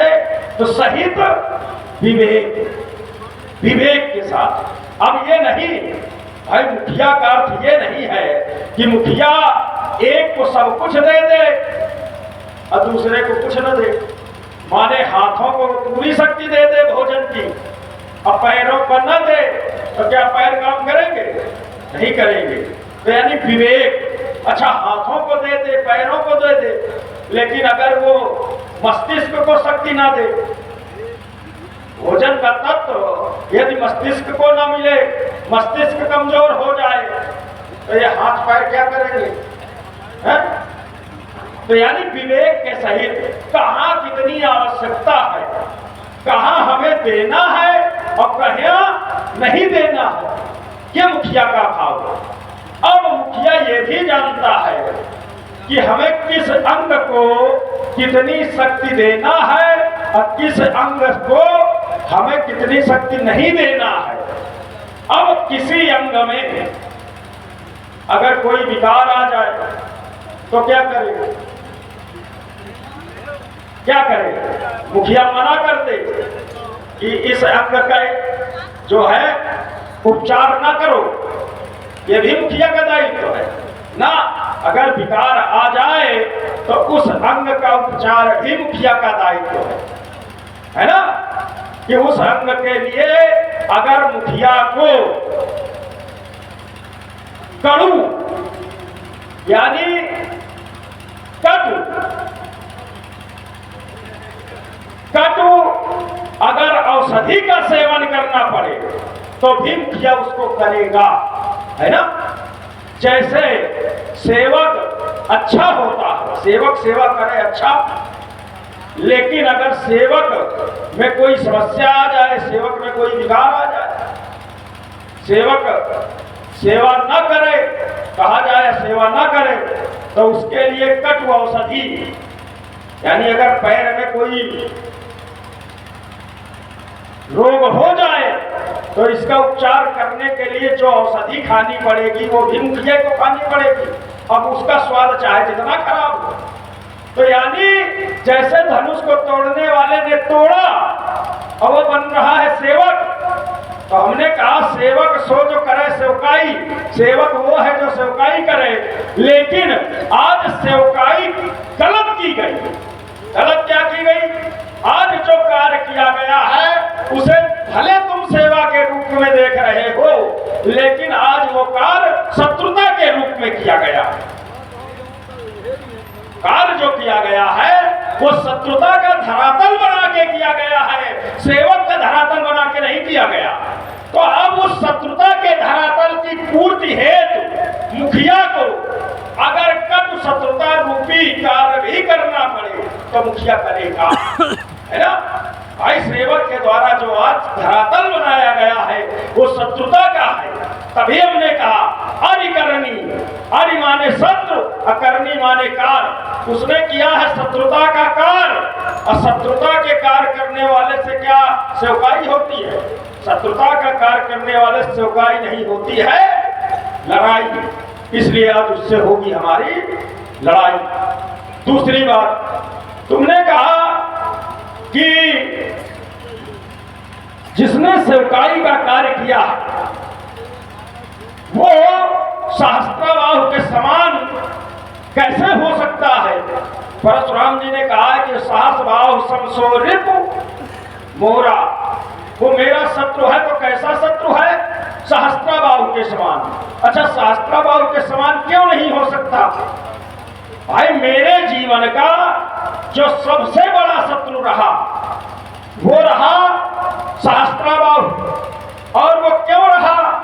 उसका भी कारण रहा, उसने हमारे पिता के आश्रम से गाय का हरण, तो उसने जो अपराध किया वो हमारे पिता के साथ में किया, या कि नहीं?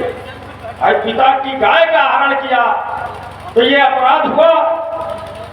और जो तोड़ने वाला है, धनुष तोड़ने वाला, उसने अपराध क्या किया?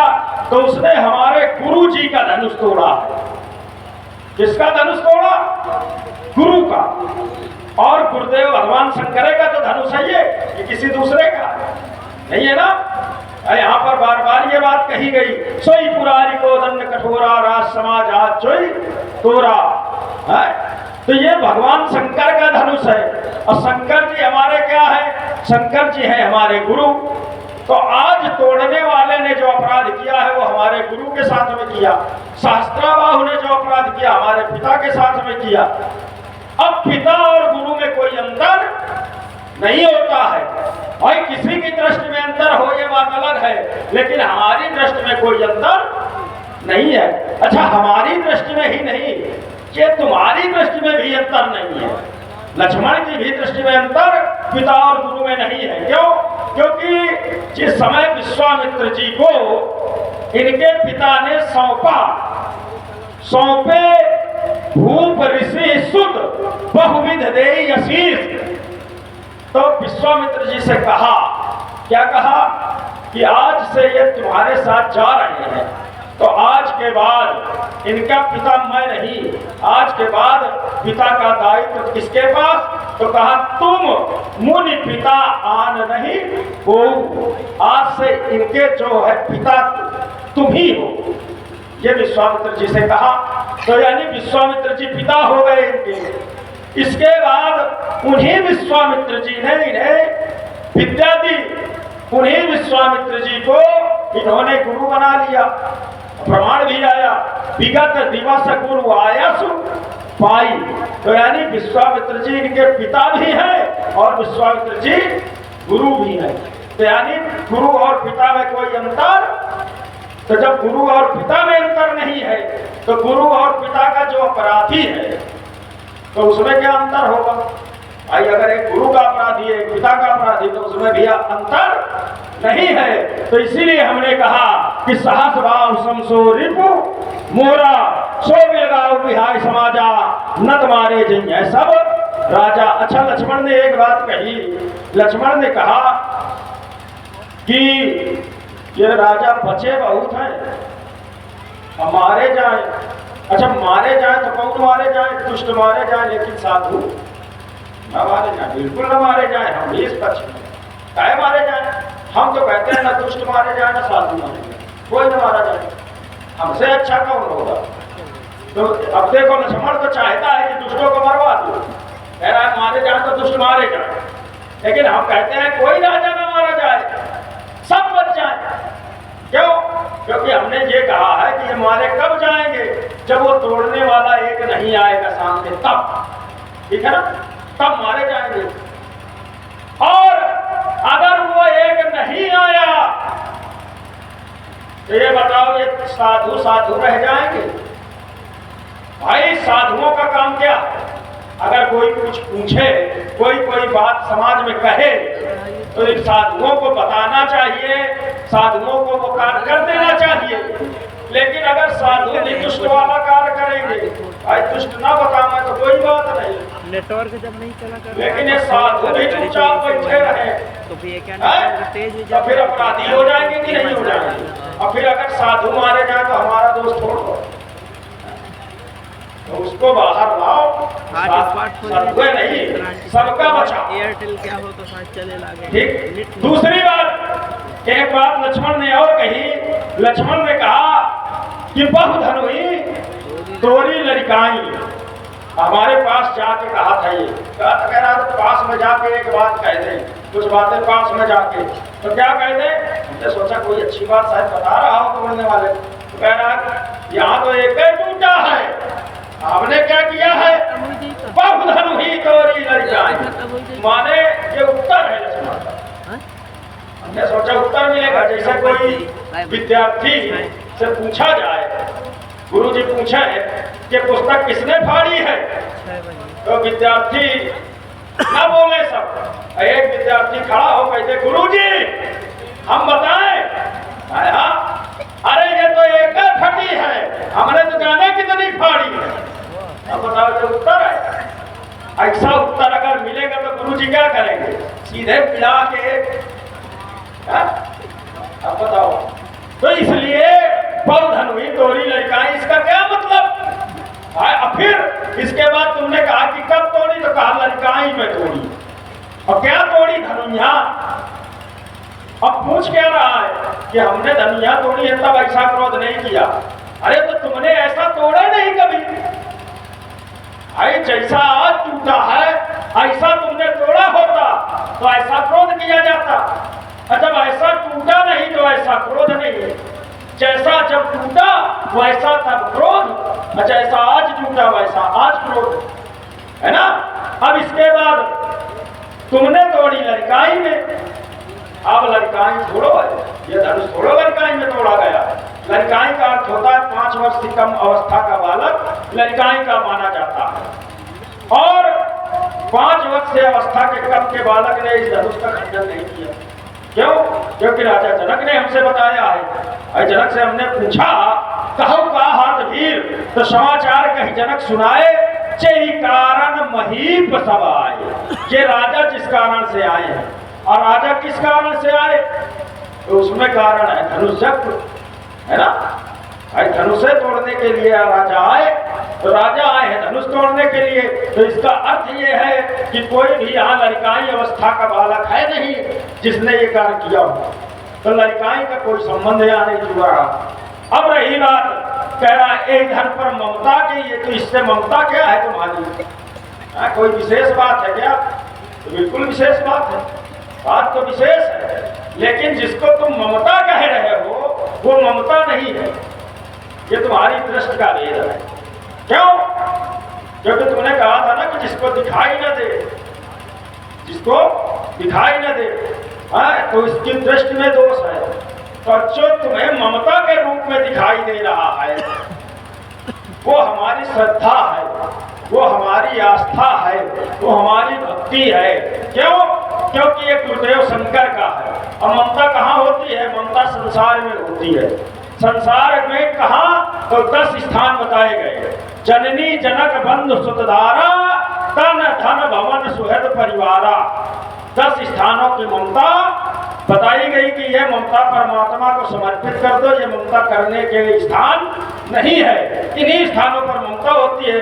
कहाँ कहाँ? जननी माने माता से, जनक माने पिता से, बंधु माने भाई से, सुत माने पुत्र से, जननी जनक बंधु सुतारा माने स्त्री से, और तन माने अपने शरीर से, धन माने अपने संपत्ति से, तन धन भवन अपने मकान से, सुहृद माने मित्र से और परिवार से। इनसे ममता होती है, इनकी ममता छोड़ने लायक है। ये बताओ, इन 10 स्थानों में कहीं भी धनुष का स्थान आया हो, कहीं भी गुरु का स्थान आया हो तो ममता का स्थान बने। तो जब ये धनुष ना तो ममता के स्थानों में है तो यहाँ पर ममता होने की कोई चर्चा नहीं होनी चाहिए। इसलिए इसमें ममता नहीं है जो तुम्हें ममता के रूप में दिखाई दे रहा है। ये तुम्हारा दृष्टि का दोष है, जो तुम्हें तो नहीं दिखाई दे रहा, ये दृष्टि दोष है। तुम कुछ को कुछ देख रहे हो। इसलिए हमारा कहना है तुम बोलो, इसलिए कि अगर ना बोलोगे तो फिर लोगों को निराशा होगी। आप भाई बोलोगे नहीं तो बेचारे क्या करेंगे? कैसे बोले? लेकिन बोलो तो संभाल के बोलो। बोलत तो ही ना संभाल, धनु ही सब त्रिपुरारी धन तो विदित सकल संसार। ये धनुष को सब लोग जानते हैं, पूरा संसार जानता है। और तुमने जो तोड़ी है बताओ किसी कोई जानता हो? कोई जानता है क्या? क्या नाम था धनुष का? कोई एक आध नाम जानते हो क्या जो लक्ष्मण ने तोड़ी? चलिए नहीं जानते ना, इसको सब लोग जानते हैं, है ना? तो इसलिए इसकी बराबरी ना करो उनसे। चलिए, मैंने जो बिंदु दिए थे, महात्मा जी ने बड़ा परिश्रम किया और प्रयास किया उनको सीधा सीधा जोड़ने का, लेकिन थोड़ी सी चूक कर गए। वो चूक में बंदा लग गया, जिसे हमसे यही कर। परिश्रम तो बहुत किया, प्रयास भी बहुत अच्छा किया, लेकिन प्रयास बुद्धि के साथ करना चाहिए। भाई किसी कार्य को करो तो बुद्धि के साथ करो, ज्ञान के साथ करना चाहिए। लेकिन अब समस्या अगर किसी के व्यक्ति के दिमाग, शरीर में या बुद्धि में या यूं कहते हैं मस्तिष्क में क्रोध सवार हो तो बताओ उसकी बुद्धि उसके हिसाब से रहेगी? नहीं रहेगी। बुद्धि खराब है, बुद्धि खराब है। पहली का प्रयोग है, इसी शब्द को दूसरे शब्दों में ले लो। क्रोध है, बुद्धि का प्रयोग किया। आइए, मैंने जो बिंदु दिया था, पहला था सेवा धर्म कठिन जग जाना। मैंने कहा था मुखिया मुझको चाहिए खान पान हुए और पाले पोसई सकल तुलसी सहित विवेक। तो इन्होंने कहा कि लक्ष्मण, मैंने यह भी कहा था कि सेवक सोच करे सेवकाई, और अगर न करे